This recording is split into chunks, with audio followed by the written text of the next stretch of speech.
इस क्वेश्चन में हम लोगों को प्रूव करना है कि इसका वैल्यू किसके बराबर आएगा, 0 के बराबर। तो यहाँ पर हम लोग LHS कंसीडर करते हैं। क्या दिया हुआ है LHS? cos 55 degree plus cos 65 degree plus cos 175 degree. अब ज़रा यहाँ पर ध्यान दीजिएगा, यहाँ पर बताइए तो ज़रा सा कौन सा ट्रिग्नोमेट्री का फॉर्मूला लगाया जा सकता है। तो जैसा कि आप देख करके ही आइडिया लगा सकते हैं कि यहाँ पर हम लोग cos c plus cos d वाला फॉर्मूला लगा सकते हैं। जैसा कि हम लोग जानते हैं कि cos c plus cos d क्या फॉर्मूला होता है इसका? ये फॉर्मूला होता है 2 cos c plus d by two into cos c minus d by two. इस फॉर्मूला को हम लोग कहते हैं सम और डिफरेंस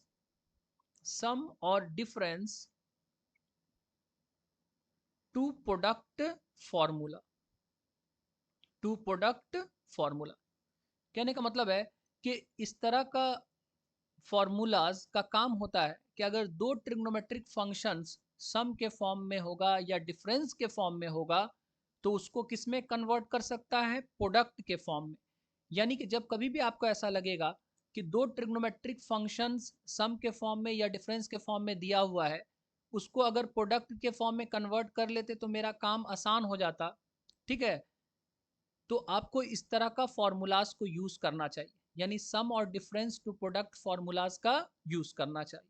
ओके, अब यहां पर देखिएगा, यहां पर जो ये क्वेश्चन दिया हुआ है इसमें हम लोगों ने आइडिया ये लगाया कि यहाँ पर cos c plus cos d वाला फॉर्मूला लगाया जा सकता है।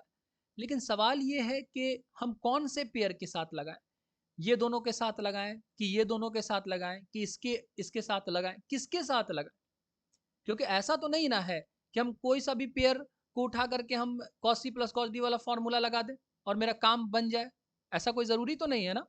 इसीलिए हमको सोच करके लगाना होगा कि कौन से पेयर में हम लोग ये वाले फॉर्मूला को इस्तेमाल करें ताकि मेरा काम क्या हो जाए, आसान हो जाए। ठीक है ना। तो यहां पर देखिएगा, यहां पर अगर मान लीजिए सपोज इस पेयर के साथ हम लोग cos c plus cos d का फॉर्मूला लगाते हैं, तो यहां पर देखिएगा ये वाले फॉर्मूला में LHS में एंगल्स क्या है, C एंड D है। RHS में कौन सा एंगल्स है, एक एंगल है C plus D by two, दूसरा एंगल है C minus D by two. ठीक है, तो यहां पर अगर फॉर्मूला लगाइएगा तो C कितना हो जाएगा, C हो जाएगा 55 डिग्री, D कितना हो जाएगा तो D हो जाएगा 65 डिग्री। तो ये वाला फॉर्मूला लगाइएगा तो एंगल्स कौन कौन सा पैदा होता है, एक एंगल पैदा होता है C plus D by two, दूसरा एंगल पैदा होता है C minus D by two. तो अगर हम एंगल्स निकाल लेते हैं तो एक एंगल आएगा C plus D by two, क्या आएगा बताइए तो, ये होगा 55 degree plus 65 degree by two, कितना हो जाएगा 120 डिग्री बाई टू, कितना हो गया 60 डिग्री, होगा ना। अच्छा, अगर C minus D by two निकालेंगे तो कितना आएगा, ये आएगा 55 degree minus 65 degree by two, कितना हो जाएगा माइनस 10 डिग्री बाई टू, कितना हो जाएगा माइनस 5 डिग्री।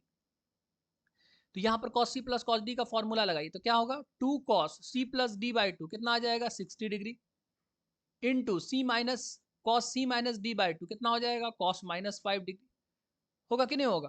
अच्छा, एक चीज और यहाँ पर हम लोगों को समझना होगा, ये वाला फॉर्मूला देखिए तो cos 180 डिग्री माइनस थीटा किसके बराबर होता है, माइनस cos थीटा। कहने का मतलब ये हुआ कि यहाँ पर एंगल देखिए, एक एंगल है 180 डिग्री माइनस थीटा, दूसरा एंगल है थीटा, दोनों को अगर ऐड करेंगे तो एंगल कितना आएगा 180 डिग्री।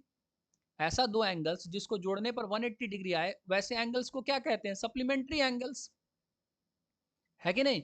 और ये वाला रूल क्या कहता है, ये वाला रूल कहता है कि कॉस सप्लीमेंट्री एंगल्स के साथ जो वैल्यूज देता है वो मैग्नीट्यूड वाइज सेम होता है, साइन वाइज क्या होता है, अपोजिट होता है। कहने का मतलब है कि कॉस 30 डिग्री किसके बराबर मान देगा, माइनस कॉस 150 डिग्री, है कि नहीं। देखिए यहाँ पर 30 degree and 150 degree supplementary angles है कि नहीं, और कॉस सप्लीमेंट्री एंगल्स के साथ जो वैल्यूज देता है वो मैग्नीट्यूड वाइज सेम होता है, साइन वाइज क्या होता है, अपोजिट होता है। बस में आ रहा ना।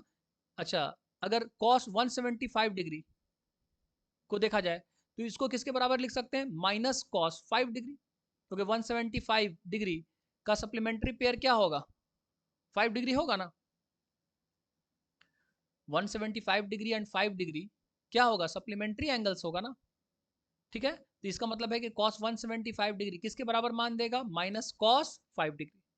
तो आप चाहें तो cos 175 डिग्री की जगह पे क्या लिख सकते हैं, माइनस cos 5 डिग्री, क्योंकि दोनों मान कैसा देगा, सेम देगा। तो यहां पर हम लिख सकते हैं प्लस माइनस cos 5 डिग्री, ठीक है। एक चीज और हमको समझना है, जैसा कि ऑलरेडी हम लोग जानते हैं cos माइनस थीटा किसके बराबर होता है, cos थीटा के बराबर होता है ना। इसका मतलब क्या हुआ, cos माइनस 30 डिग्री किसके बराबर होगा, cos 30 डिग्री के बराबर। cos माइनस 50 डिग्री किसके बराबर होगा, cos 50 डिग्री के बराबर। बात समझ आ रहा ना। तो कहने का मतलब cos माइनस 5 डिग्री किसके बराबर होगा, cos 5 डिग्री के बराबर।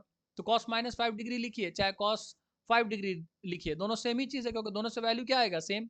तो हम क्या लिखेंगे बताइए, तो यहाँ पे ये हो जाएगा 2 cos 60 डिग्री, और इसको लिख देंगे cos 5 degree minus cos 5 degree, ठीक है। अब यहां पर देखिए, ये वाले पेयर में cos c plus cos d वाले फॉर्मूला को लगाने का फायदा आपको दिख रहा होगा। यहां से भी टर्म क्या डेवलप किया, तो यहां से भी टर्म डेवलप किया cos 5 डिग्री, ठीक है। यहां से भी हम लोग टर्म क्या ले आ सकते हैं, cos 5 डिग्री लाए हैं ना अभी। इसका मतलब यहां से भी जो टर्म आ रहा cos 5 डिग्री, यहां से भी टर्म आ रहा cos 5 डिग्री, तो आपका ये वाला जो एक्सप्रेशन है वो सिंप्लीफाई हो जाएगा कि नहीं हो जाएगा, सिंप्लीफाई हो जाएगा ना। इसमें भी cos 5 डिग्री आ गया, इसमें भी cos 5 डिग्री आया, तो सिंप्लीफिकेशन को सपोर्ट कर देगा ना।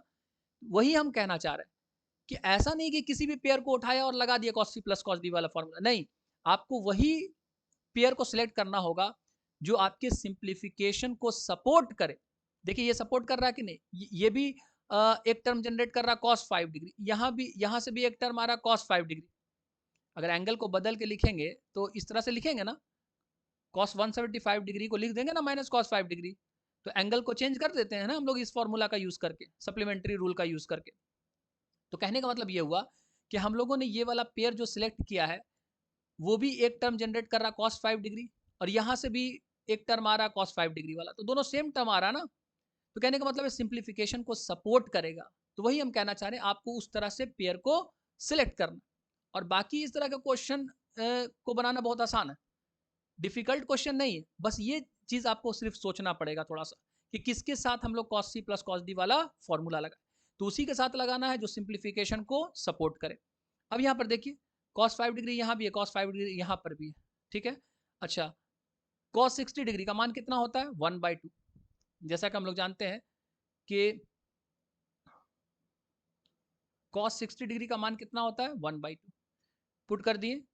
अच्छा, यहाँ पर आ गया cos 5 डिग्री माइनस क्या हो गया, cos 5 डिग्री। अब यहाँ से जो कैंसिल होता है कैंसिल कर दीजिए, ठीक है। अब क्या बचेगा, अब बचेगा cos 5 degree minus cos 5 degree, ठीक है।